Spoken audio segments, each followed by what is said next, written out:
What would happen if a major global trade artery was under threat?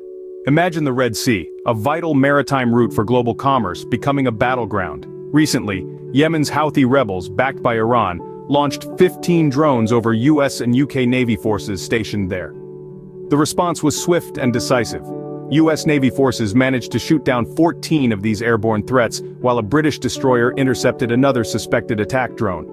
The gravity of these events was summed up by Defense Minister Grant Shapps when he said, "Attacks on commercial ships in the global trade artery by Yemen's Houthi rebels represent a direct threat to international commerce and maritime security."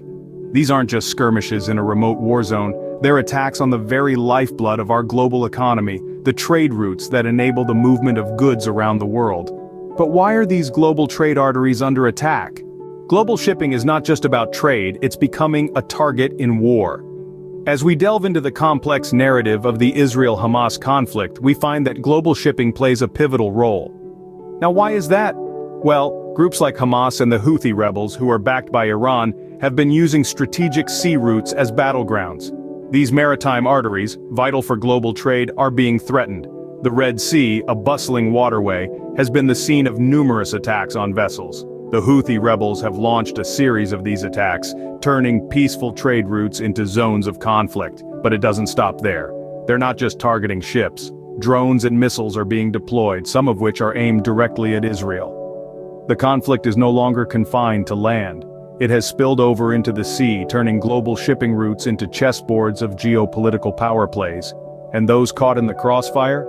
The world's shipping companies, their crew, and the global economy that relies on these trade routes. So what does this mean for global shipping companies? When war hits the waters, it's the shipping companies and global trade that suffer. The world's largest shipping companies, Maersk and Hapag-Lloyd, have been forced to respond to the escalating conflict. Following a series of attacks on merchant ships, including a ballistic missile strike by Houthi rebels that hit a cargo ship, these shipping giants have suspended their vessels' passage through a key Red Sea strait. This decision is not taken lightly. The strait is a vital artery for global trade, with an estimated $1 trillion in goods passing through it annually. The suspension of passage not only impacts the shipping companies themselves, but also has far-reaching consequences for global trade. This disruption can lead to delays, increased costs, and ultimately, a potential global economic slowdown.